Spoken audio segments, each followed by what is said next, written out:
I want to talk to you about the Electoral College and why it matters.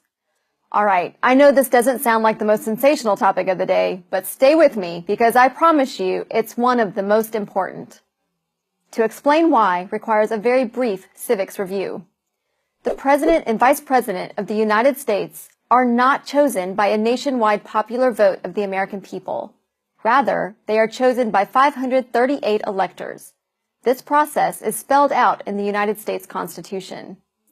Why didn't the founders just make it easy and let the presidential candidate with the most votes claim victory? Why did they create, and why do we continue to need this Electoral College? The answer is critical to understanding not only the Electoral College, but also America. The founders had no intention of creating a pure majority-rule democracy. They knew from careful study of history what most have forgotten today or never learned. Pure democracies do not work. They implode. Democracy has been colorfully described as two wolves and a lamb voting on what's for dinner. In a pure democracy, bare majorities can easily tyrannize the rest of a country. The founders wanted to avoid this at all costs. This is why we have three branches of government: executive, legislative, and judicial. It's why each state has 2 senators, no matter what its population, but also different numbers of representatives based entirely on population. It's why it takes a supermajority in Congress and 3/4 of the states to change the Constitution. And it's why we have the Electoral College. Here's how the Electoral College works. The presidential election happens in 2 phases. The first phase is purely democratic. We hold 51 popular elections every presidential election year, 1 in each state and 1 in D.C. On Election Day in 2012, you may have thought you were voting for Barack Obama or Mitt Romney, but you were really voting for a slate of presidential electors. In Rhode Island, for example, if you voted for Barack Obama, you voted for the state's 4 Democratic electors. If you voted for Mitt Romney, you were really voting for the state's 4 Republican electors.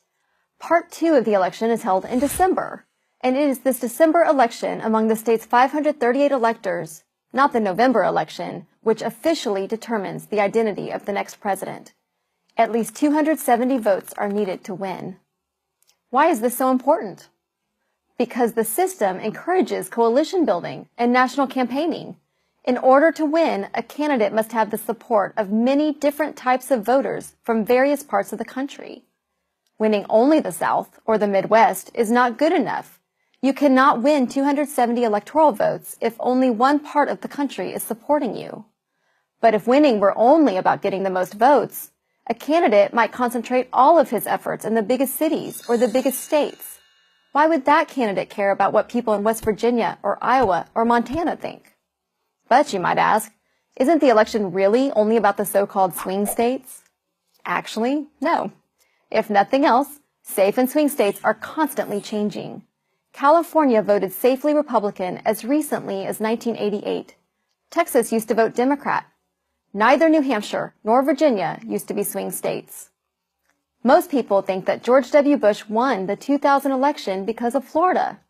Well, sort of, but he really won the election because he managed to flip one state which the Democrats thought was safe, West Virginia. Its 4 electoral votes turned out to be decisive. No political party can ignore any state for too long without suffering the consequences. Every state, and therefore every voter in every state, is important. The Electoral College also makes it harder to steal elections. Votes must be stolen in the right state in order to change the outcome of the Electoral College. With so many swing states, this is hard to predict and hard to do. But without the Electoral College, any vote stolen in any precinct in the country could affect the national outcome, even if that vote was easily stolen in the bluest California precinct or the reddest Texas one. The Electoral College is an ingenious method of selecting a president for a great, diverse republic such as our own. It protects against the tyranny of the majority, encourages coalition building, and discourages voter fraud. Our founders were proud of it. We can be too. I'm Tara Ross for Prager University. Join Prager University. Click here to subscribe to our YouTube channel. Click here to sign up for free at PragerU.com for quizzes, contests, and prizes.